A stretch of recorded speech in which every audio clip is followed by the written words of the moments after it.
രാഹുൽ ഗാന്ധിക്ക് വയനാട്ടിൽ വൻ സ്വീകരണം. റോഡ് ഷോയിൽ പങ്കെടുത്തത് ആയിരങ്ങൾ. അയോഗ്യനാക്കപ്പെട്ട ശേഷം രാഹുൽ വയനാട്ടിലെത്തുന്നത് ആദ്യം. ആക്രമിക്കപ്പെടുന്നത് ചോദ്യം ചെയ്തതിനാലെന്ന് രാഹുലിന്റേത് തലമുറകളുടെ നീതിക്ക് വേണ്ടിയുള്ള പോരാട്ടമെന്ന് പ്രിയങ്ക.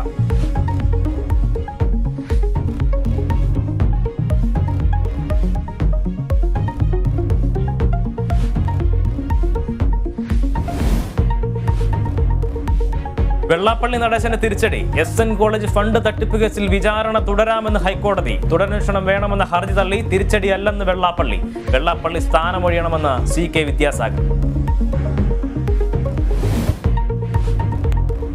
മുഖ്യമന്ത്രി ദുരിതാശ്വാസ നിധി വകമാറ്റിയെന്ന കേസിൽ ഹർജിക്കാരന് ലോകായുക്തയുടെ രൂക്ഷ വിമർശനം. ജഡ്ജിമാരെ അപകീർത്തിപ്പെടുത്തുന്നത് ശരിയാണോ എന്ന് ലോകായുക്ത.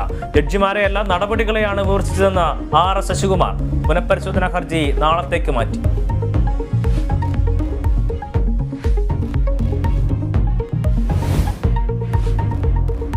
ക്രൈസ്തവ പ്രീണനം ശക്തമാക്കി BJP പുനഃസംഘടന. സംസ്ഥാന കോർ കമ്മിറ്റിയിൽ അൽഫോൺസ് കണ്ണന്താനവും ശോഭാ സുരേന്ദ്രനും സുരേഷ് ഗോപിയും പുറത്ത്. പുനഃസംഘടനാ വാർത്ത നിഷേധിച്ച BJP സംസ്ഥാന നേതൃത്വം.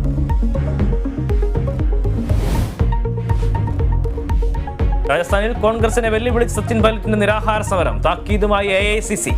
അശോക് ഗെഹ്ലോട്ടിന് ദേശീയ നേതൃത്വത്തിന്റെ പിന്തുണ.